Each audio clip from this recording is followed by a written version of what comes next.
welcome into 2-for-1 Drafts. This is Austin Gayle with Mike Renner. I'm loving this episode. Super excited to get into it. We're going to be talking about the top 5 at each defensive position on PFF's latest big board. We're also going to get into our normal Tuesday segments here. Coming off some pretty good championship games, we're going to raise a glass to some of our top prospect performances. We're also going to pour one out for some of those bad ones. Then you got rolling rooks and blackouts, the top and bottom performances from the NFL's rookies. Let's go ahead and dive into this defensive top 5 first. The way we're going to do this thing, I'm going to read the full top 5, and then Renner, I want you to give your take on some of your favorites on this list here. Yes, sir. Obviously, they're all favorites. They're top 5s, but...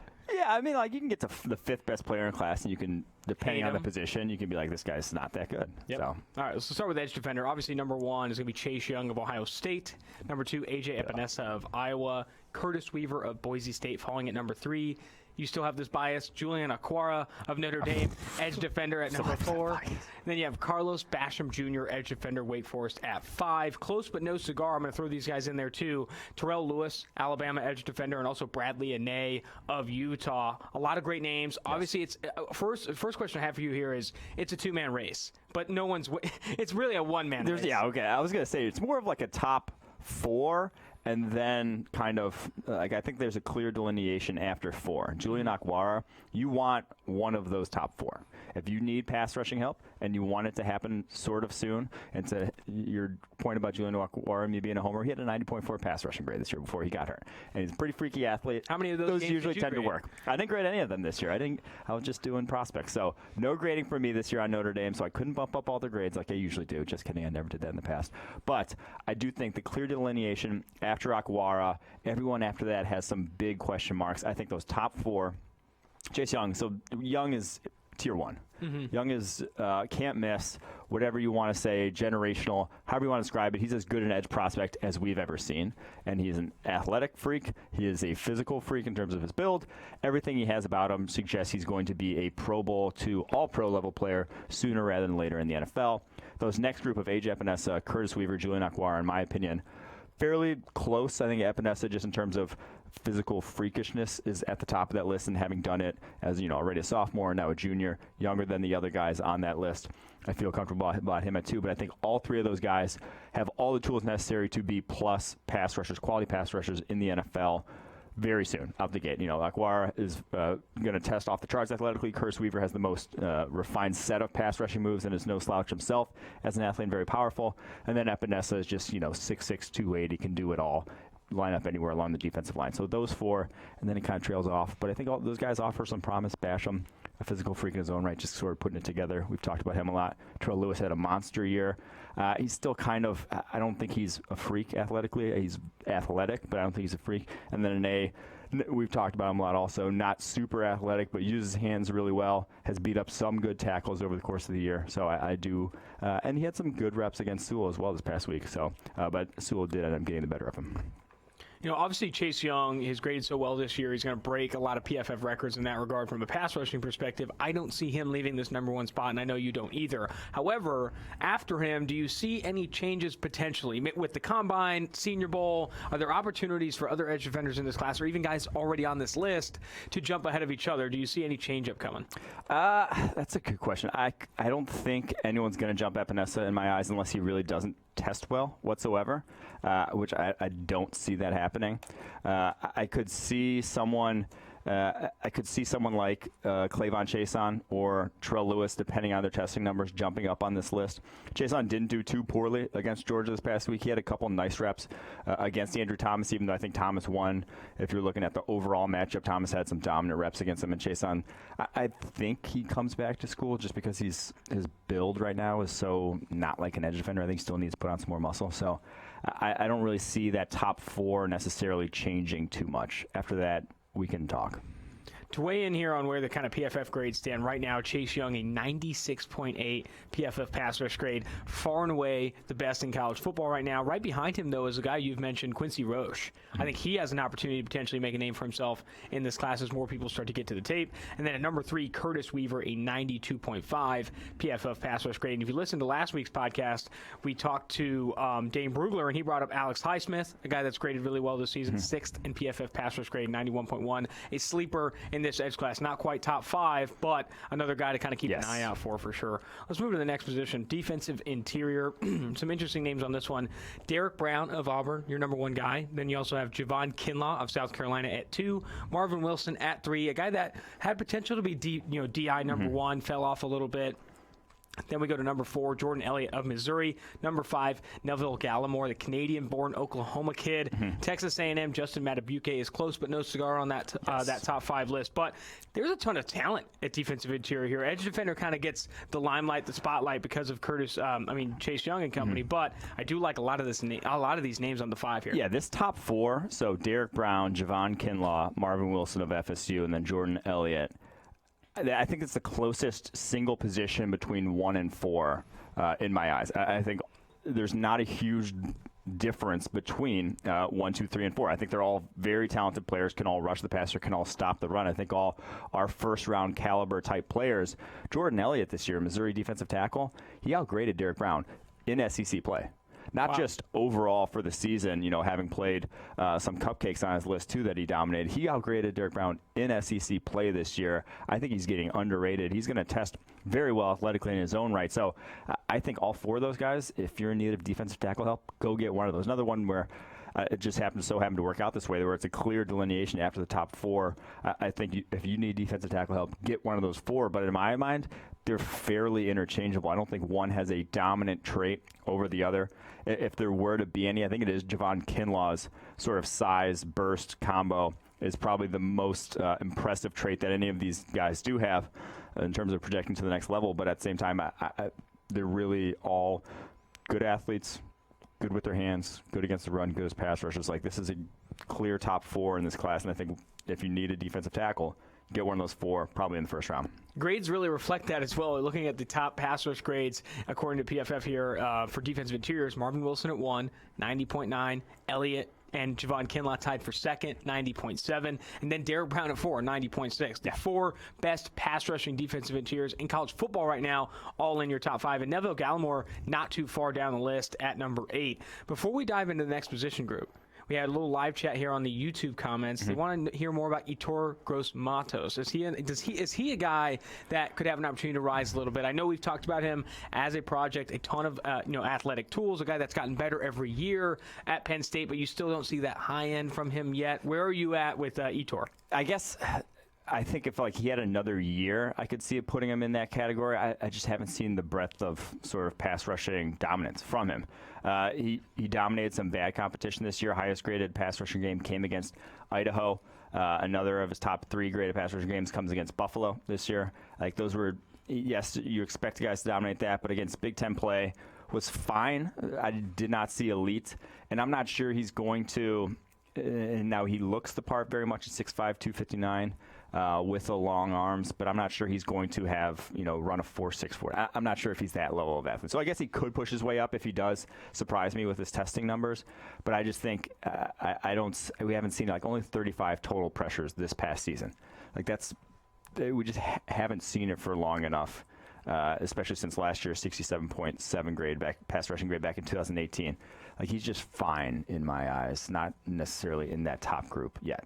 Definitely, you see some consider him as a first-round talent. I think he, has an opportunity, I guess, to potentially rise into that thing, but I definitely agree with you on a lot of that you said. Let's go to the next position group, linebacker, which I think is an interesting one because I think the guy at the top is a very rare breed, Isaiah Simmons of Clemson, a guy that could play multiple positions in the NFL and kind of does that for Clemson. He plays a little bit, kind of a hybrid safety linebacker role. You've talked about it in the past. He could play slot corner. He could play deep safety, but he probably best projects as an off-ball linebacker, that second-level player in the NFL. After him, Willie Gay Jr. of Mississippi State, Troy Dye of Oregon at number 3, Zach Bond, who plays edge defender right now, mostly for Wisconsin, moving to off-ball linebacker at number 4, and then Utah's Francis Bernard, who I came away pretty impressed with in that Oregon loss, but I think Francis Bernard is a guy I want to dive more tape into for sure.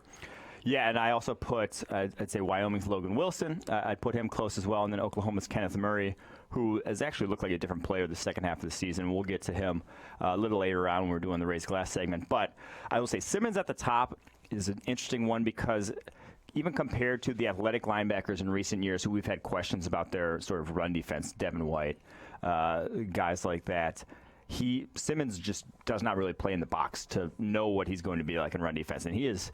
I don't want to call him soft, but him taking on blocks in the run game compared to even a guy like Troy Dye taking on blocks, who they're similarly built. They're both like 6'4", 230, something like that, is different. Troy Dye takes on blocks with a lot more physicality, is a lot more willing to attack offensive linemen. Simmons in the box is just still, he looks more like a safety play in the box. But I think if you played him at deep safety, that's a waste of his talents in the NFL. I think his best role is around the line of scrimmage, and you see rare coverage plays from him, whether it's covering the slot.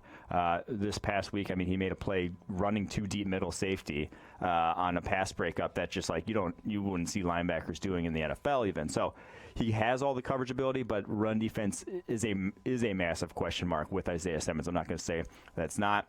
Willie Gay Jr., I'm pretty sure he's coming back to school. Like, the dude barely played this past year for Mississippi State. When he got suspended, had some injuries. When he was on the field, he had another elite coverage grade for Mississippi State, another grade of 90+. Had a pick 6 in the Kentucky game. He's going to run a 4.4 something when he comes out. But I don't think it's going to be this year. Dude only played 133 snaps this season, so as a true junior. So I don't think he's coming out, but I love his skill set whenever he does. Dye's another guy we'll touch on later, actually, for the Raising Glass segment. But Baun, really like Baun. He's one of the biggest movers. He made our all draft stock team that we'll talk about probably on the pod Thursday in terms of guys who moved up our board the most this year. But he reminds me, and now this is like, this is hacky to say. Reminds me a lot of Joe Schobert, though. Like, at least they're not both white. That would be like very hacky. But no, he reminds me a lot of Joe Schobert because just in that sort of, he takes on blocks really well, but I don't think he's good enough to actually rush the passer at the NFL level. But that taking on blocks ability, the ability to bend, the sort of like football instincts that he has will translate well to off-ball linebacker. We've seen him make plays in coverage, had a pick 6 earlier this year. So I do think that Zach Baun is a very strong candidate to kick to off-ball linebacker and produce well in that role.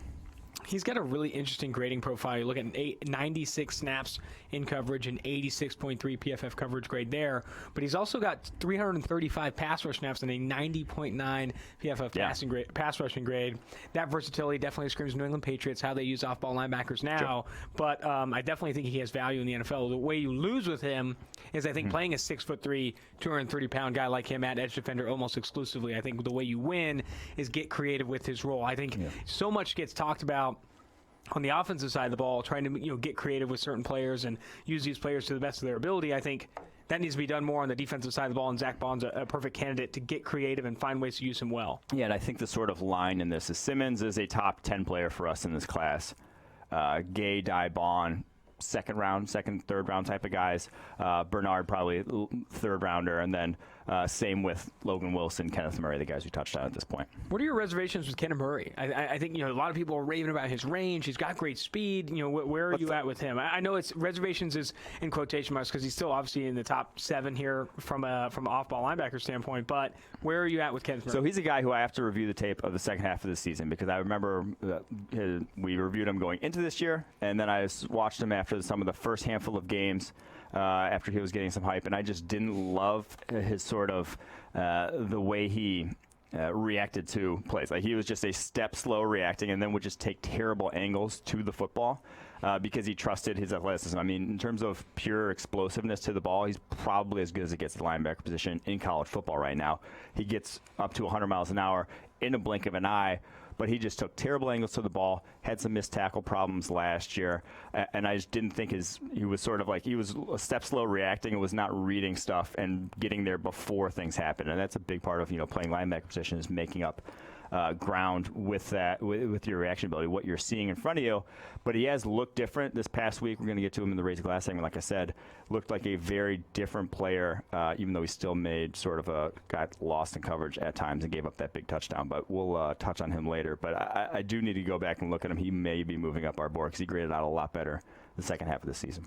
Let's go to cornerback. And already previewing this top 5 list here, I see the guys just on the outside looking in.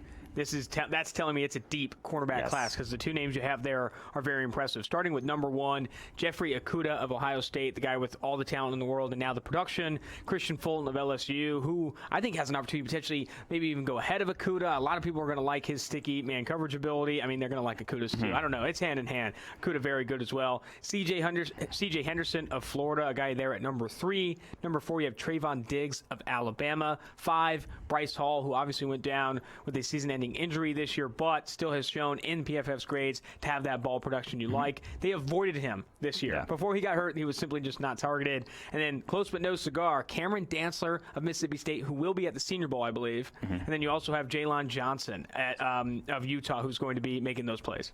I love this cornerback class. All 5 of those guys I see as first-rounders. I think Okudah and Fulton, clear 1-2, right at the top. Almost interchangeable at this point in my eyes. Fulton has 2 years now, off-the-charts production in the SEC, going up against the best players in the country.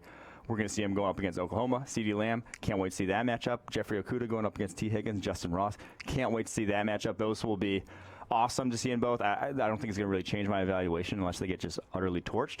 So those will be fun, but they are 1 and 2. And like you mentioned, they're pretty damn close in our eyes. And then the next 3 have some question marks on each, but I think all have sort of a trump card that puts them in the first round for us. Henderson, it's just his athleticism, being able to stick with wide receivers, the patience he has at the cornerback position. Trayvon Diggs, that wingspan. I mean, the ability to affect plays in zone, end press. He's just so good in his instincts and feel for the position. And then similarly with Bryce Hall, I mean, his ball production was off the charts back in 2018, led the nation in forced incompletions. And then don't sleep on Dantzler, and don't sleep on Jaylon Johnson. Jaylon Johnson shooting up our board. I think both could sneak into the first round in their own right. They're both been that good. Like we mentioned with Dantzler early in the season, the one cornerback who didn't get torched by Jamar Chase. I need to correct myself on Dantzler too. Early declaration, not a Super Bowl invite. That's he's a redshirt sophomore. So I have a good question for you. I'm putting you on the spot here. Would you draft, if he was eligible, Derek Stingley Jr. over all these guys? Yes. But I mean, like that's like saying Stingley Jr. is rare. These guys are very good, but yeah, Derek Stingley Jr. is just going to be a different breed when he comes out. I'm already getting excited for podcast 2 years from now. Yeah. Here we go. Wow, that's exciting. Definitely looking at. So the reason I bring that up, Derek Stingley Jr., 18 years old for LSU, leads the nation in PFF coverage grade at 91.8. Yep. That is incredible. He's only allowed 39.1% of his targets to be completed. Insane force and completion numbers, 2 dropped interceptions along with 6 that he's caught. I mean, this guy's production has been insane. I know it's just the 2020 NFL draft, but I'm bringing a little 3-for-1 here and talking about some underclassmen because Derek Stingley Jr. has been quite honestly incredible. Oh, this playoff's going to be awesome to watch in terms of the prospects that are in. Not just this year. You're going to have like top picks for the next couple of years. It's a loaded playoff. Very exciting stuff. Let's go to safety here. Number 1, though he does have a bit of a missed tackle problem, LSU safety Grant Delpit there at 1. Number 2, which I think is going to be an interesting argument because I think, after Grant Delpit, it does get a little bit more interesting in terms of who's going to be 2, 3, 4, and 5. But number 2, we have Cal's Ashton Davis. Number 3, Minnesota Antoine Winfield Jr. Number 4, Florida State Hamza Nasruddin. And then Levante Taylor at number 5, which I also like as well. I think with Ashton Davis at number 2, the range sticks out to me. And then also, I turned on that Oregon game. That pick he had against Justin Herbert was very nice. And he's also got great range and hitting ability. He's willing to hit despite being this former track star. I think Ashton Davis is going to wow some people for sure. Yeah, again, this class I'd see Delpit and Davis is 1-2. Delpit, almost, I don't want to say throw this year out the window, but the injury, some of the missed tackles, I'm still not too worried. What we saw, what he did as a true sophomore still sort of sticks in my mind. You still believe in that sort of talent. So they're 1 and 2, and then after that, it's a pretty weak class. Last year we had a bunch of guys who I considered second rounders. I'm not sure I'd even put any of these guys, Winfield, Nasruddin, Levante Taylor, in the second round conversation. More third rounders. Winfield, love his ball production. He actually has 2 years of eligibility after this if he wants, so he's not a sure thing to come back to school, even though this is his 4th year of college. He has 2 medical waivers already that he has taken the last 2 years, so he could come back. But the picks that he's made from a deep safety position hold up against any other safety in the country in terms of how impressive they were, his ball skills, and he has his father's sort of physicality. He laid the wood in his own right there. Nasruddin might honestly be a linebacker at the next level. He's that big, and I think his coverage skill set projects to that position better, even though we haven't really seen him have to take on blocks in that much against the run. But I think the way the NFL's game is going, he very much could slot in there. And Levante Taylor, I still believe him. I liked him at the cornerback position, but he was very undersized, 5'10", 190. Has legit speed. Didn't adapt to safety as well as I had hoped necessarily this year, but I still believe in the talent is there. I still think that in the slot sort of deep safety role, he can cover a ton of ground, probably going to run the 4.3s. Just a very explosive athlete. I believe in him. And he's been a solid tackler over the course of his career, only 8 missed tackles in his entire college career. So I do think that Levante Taylor, all the traits are there, even if he only earned a 64.0 grade overall this year on defense for FSU. I got 2 things there. If you're going to watch Hamza, go to the Alabama State game and watch that interception because it's an absolute treat start to finish. We've talked about that on a previous podcast. And then for Antoine Winfield Jr., he turns 21 years old in August of next year. Or no, 22 years old in August of next year. I think he maybe could consider coming back, but at that point, maybe it does make sense to kind of come out. He's, like you said, has extra years of eligibility. He's had a couple good games this year, too, though. Definitely some tape to recommend for Antoine Winfield Jr. Before we dive into our Raise the Glass segment, we got to take a second here. Got to take a second to bring up our sponsors. If you are watching the podcast live on YouTube, you'll see Renner and I looking better than usual. We are wearing proper cloth, courtesy of our sponsors, and they've been fantastic for us. And I think you look at a guy of my size who's pretty small, kind of has like a Hobbit feel to him. It's not easy to find good shirts. It's stocky. It's definitely like a brick house almost. Stanza-esque. Yeah, exactly. It's not great. So to find a shirt that fits, that's the biggest thing for me. Fit and feel. And I think that's where Proper Cloth really steps up, because they allow you, when you go on their website, you can see a bunch of different styles, a bunch of different, Egyptian cloth, 800 thread, or whatever it may be, a lot of cool things there. And also, if you want to get into how it looks and all that stuff, that's not really my style. It's more style or fit and feel. We can do that, but if you want to get into how it looks, the designs are very good as well. I think most people would like to get into how it looks, but that's just I guess that's it's telling, given what I do wear on camera. But you can go to propercloth.com/PFF today, and if you enter promo code PFF20, you can save $20 on your first shirt. And these shirts start at $80. So exciting stuff there from Proper Cloth. We definitely appreciate our sponsors. Let's dive into Raise the Glass here. Raise the Glass got some exciting stuff to bring up here. You go ahead and kick off the first guy. Yes, Joey Burrow, the LSU quarterback. 28 of 38, 349 yards, 4 touchdowns, 3 big-time throws, 0 turnover plays against the top 5 defense in college football. Did it again. He just keeps doing it. At some point, I think we're well past the people thinking it's a fluke. I think we're well past anything. At some point, we got to talk about, is he, best prospect since Andrew Luck? Is he the best prospect since that sort of echelon he's in? Because he's having the best college football season in terms of. You're ready for that conversation. In terms of how well he's played against the competition he's played. He's having the best college football season we've ever seen here at PFF. 6 years of grading college football. Better than Baker Mayfield, better than Kyler Murray, better than any of the Heisman Trophy winners we've seen in our time here. I'm not sure it's, in terms of age, is it as impressive as what Jameis did as a redshirt freshman, where he just lit college football on fire? That's always tough to say in terms of, because Jameis Winston has been the exact same guy ever since then, so he didn't progress and never got better. He never could have had a season like Joe Burrow's having. He just wasn't that accurate. But I don't know. Legitimately, he, to me, is the best prospect at the quarterback position we've seen in the PFF era. Just every sign, grade, accuracy, all points to it.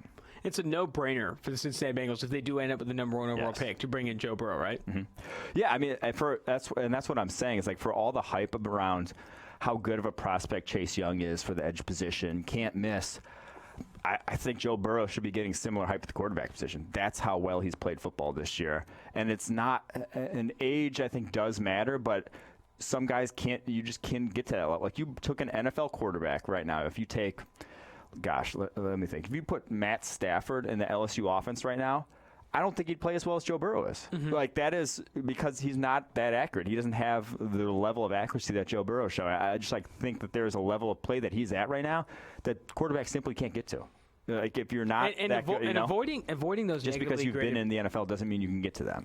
And avoiding those negatively graded plays on those misses, which I think don't really at all show up in the box score. A simple miss here and there just looks like an incompletion. But avoiding those negatively graded plays in PFF system is rare at the rate that Joe Burrow is doing it. It's very obviously he has the high end. The big time throws are there for Joe Burrow, but he does a great job of avoiding those negatively graded plays. And in addition to avoiding turnover-worthy throws, he doesn't miss a lot. He's very accurate with the football. I pulled this just now, looking over the last 3 years, best single-season PFF passing grades. You have Baker Mayfield's 2017 campaign at 94.5, Kyler Murray's 2018 campaign at 93.7, and then here goes Joe Burrow at 2019 at a 93.5. Right under him, Justin Fields this year. That is some elite company. But and then his schedule that he's played in terms of the defense is just on a different level than the Big 12. Like the Big 12, Baker Mayfield and Kyler Murray would go the whole regular season without probably facing a defense that was the fourth best that Burrow has faced this year. So it's kind of absurd what he's doing.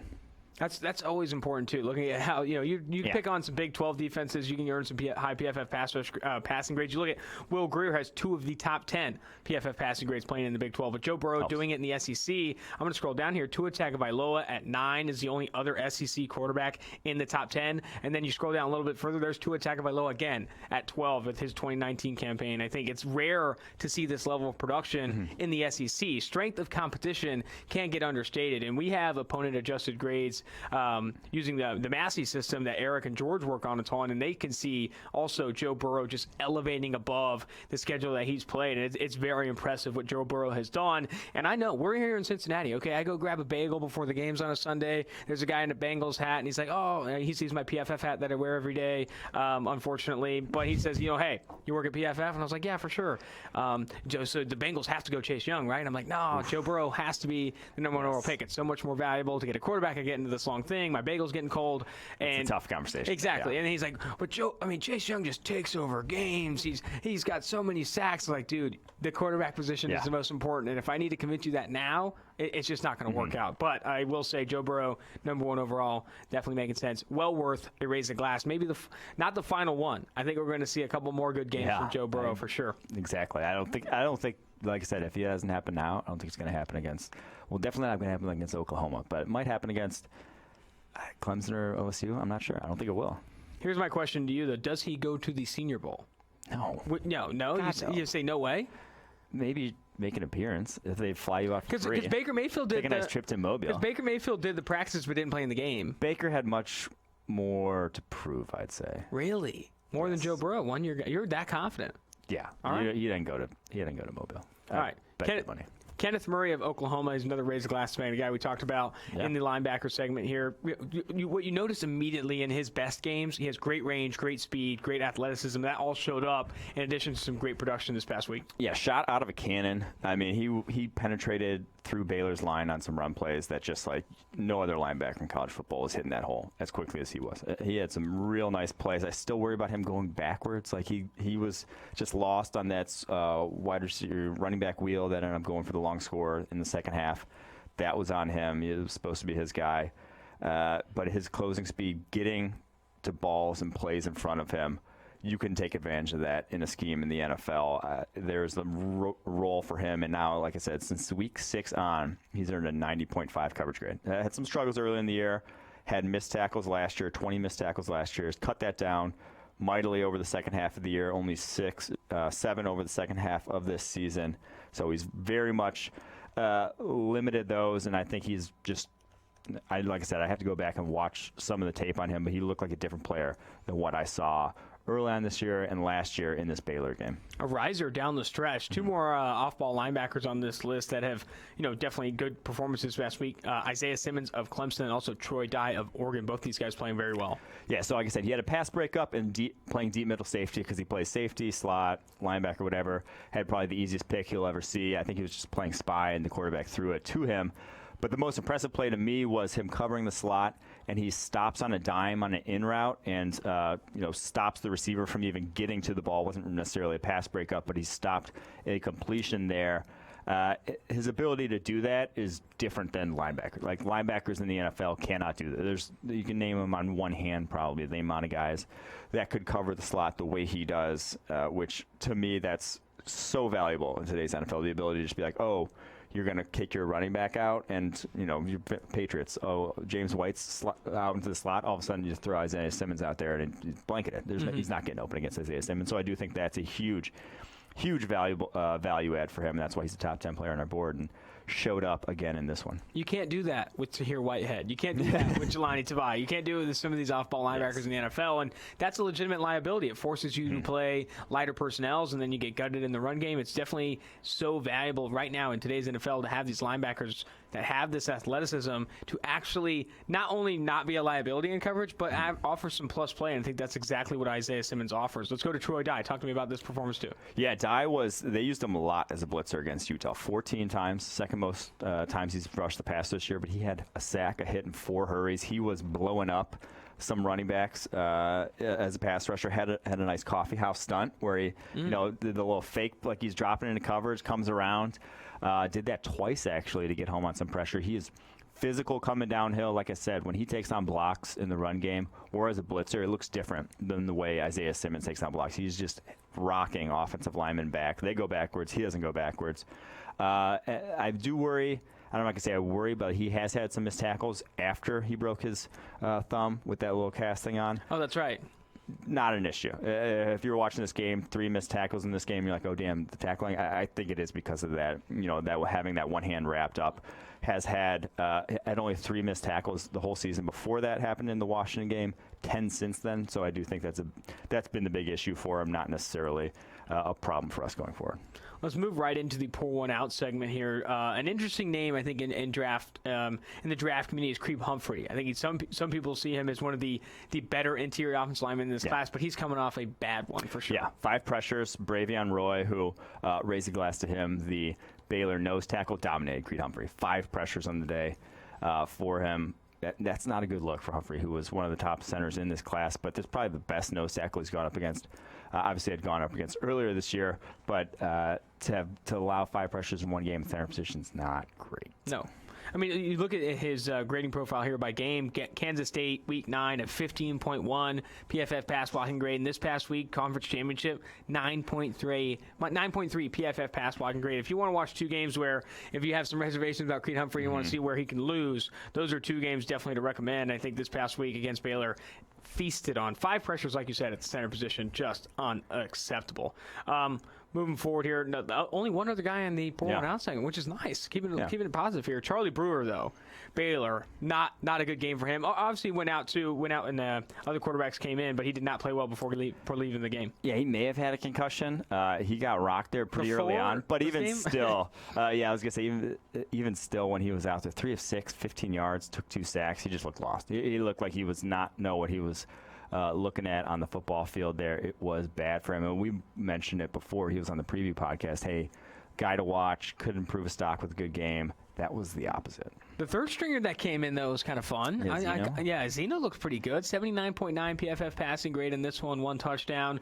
Only threw 6 passes, but I still that was fun. That was a fun game to watch. Still kind of came away impressed with what he was doing with the football there. Let's go ahead and go to our next segment. We're going to talk some rookies now. It's 2 for 1 every time. Rolling rooks. We're going rooks here. Rolling rook segments where we review some of the top rookie performances. Easy one. A.J. Brown, hello. Oakland Raiders defense wasn't ready. Darryl Worley got burnt on that deep 91-yard touchdown, which I think that's what it was. He also had 2 touchdowns total in this game, 5 receptions, 153 yards, 4 broken tackles. He looks big. I mean, he's doing things that people expect from DK Metcalf, and I think people forget this guy is huge, and he's a threat after the catch. Don't forget that, and he's also getting things done before the catch as well. Some great route running. Yeah, I mean, this was not unexpected. We've seen this from him at a handful of times already this year, and he just comes in like he should be. I said it, what was it, after week 2? I wrote the article saying he should be the number 1 receiver at some point during the season. Yeah. That's how good he looked already. And lo and behold, looks like he probably is their number 1 receiver at this point. 5 catches, like you said, 153, just burnt toast on that deep post, broken tackle on a slant. Great game from him. But how about the other rookie wide receivers? Deontay Johnson goes 6 catches, 60 yards, has a touchdown, 4 broken tackles, took a nice screen back, around the other way. Some highlight reel plays from him. Darius Slayton, Giants wide receiver. The long touchdown was kind of busted coverage, whatever. But the other one, the slant that he's been moved out of, was very impressive. We were not high on him coming out. He has definitely changed my mind in terms of I just think as explosive as he is, just getting the ball in his hands, good things happen. I'm still not sure he's a great route runner by any means. That was my biggest question with him coming out, but he's so explosive with the ball in his hands that I'm not sure his route running is necessarily a huge issue at this point, similar to also Noah Fant, who's in our Rolling Rook segment, who just get the ball in his hands. You don't have to always beat one-on-one coverage to produce. That's Noah Fant, even though I had to crack up because he had that contested catch touchdown, the post route up the middle, the seam route a little up the middle of the field. I was like, oh, damn, Noah Fant, caught a contested catch. That was the biggest issue for him coming out of Iowa. We just never really saw him fight for a football. And then you see the replay of it, and he's bobbling. It ends up between his legs with him on the ground. That's how he caught it. He didn't actually catch it really in his hands, but still counts as a touchdown nonetheless. So a big day for Noah Fant as well. Yep. Let's go ahead and you got to bring up Drew Lock too. I mean, Drew Lock had a pretty decent game. There were some scary moments, but I think the biggest takeaway for me is he can actually throw some fire on that ball. He had some great arm talent. I mean, showed off some great arm talent in this game. Took advantage of Noah Fant quite a bit, and I think it was very impressive to see this Broncos offense with Drew Lock at the helm. It wasn't without mistakes. Yes, but I was impressed with what he did. I would say definitely a raise the glass. Not necessarily. So the numbers probably look better. 22 of 27. A few touchdowns look better than how he actually played, because that was a terrible, terrible interception they threw. Had another near interception, and he was breaking out of some clean pockets, had more time, and ran into some pressure in his own right. But I think, like you mentioned, in terms of pure arm talent, when he was throwing it, where the ball was supposed to be going, was very good. And he threw a handful of throws with anticipation. First drive, I think he had two of his best throws of the day, and they kind of almost shut him down in terms of the play calling. They were not going downfield after that, got really conservative, had a big lead. I don't blame them. So not really on him, but a lot of his production after that first drive was sort of schemed, and after the catch, I think 60-something% of his yards were after the catch after that. So not on him, but very encouraging second performance, I guess, from Drew Lock there. How about DeAndre Baker? 89.7 PFF coverage grade in Week 14, including 3 passes defense. And looking at his last 3 games, only 2 receptions allowed for 32 yards from 12 targets. An impressive 3-game stretch, a little bit of a blemish there in Week 13 in terms of allowing that big play. But I do think he's getting better, which, I mean, coming out of Georgia, he graded really well. We were high on this guy. I think this is nice to see. Well, this was the perfect wide receiving core for DeAndre Baker, and 0 speed. No one who's going to challenge him deep whatsoever. 6 tight ends. So he just sits on that underneath stuff. He was, 3 of his targets came against Greg Ward, former college quarterback. So that helps too. So, but as I said, 2 PBUs, 1 of 5 targets, only 7 yards. Hey, that's if he's going up against a slower wide receiver, I feel good about him being able to shut that guy down. Mm-hmm. Greg Ward, though, looked kind of spry. Don't hate on Greg Ward. After the catch, He's a college quarterback. A little spry there. Okay, last guy on the Rolling Rooks here. Let's bring up Devin White, a guy that has struggled significantly. I go on this Tampa Bay Radiohead every week, and he asks me, how's Devin White looking? I always say, struggling a bit against the run. His run defense grades continue to kind of be low. He's struggling to get off blocks in that regard. But from a coverage standpoint, that athleticism is showing up. He was the highest graded coverage linebacker in college football a year ago, and you're kind of starting to see why here in Tampa Bay. I mean, he's so fast, so athletic, can cover so much ground. 3 coverage stops in this game, an 84.9 coverage grade in Week 14. Devin White, a good thing to see. Yeah, you're finally seeing him sort of the game slowing down, and he's getting to his assignments a lot quicker than he was early on in the season, and that's a good thing to see. It was only a matter of time. I mean, you don't have athleticism the way you're not that level of an athlete, and you don't produce the way he did at LSU, and then go to the NFL and just completely never figure it out. It was going to flip at some point.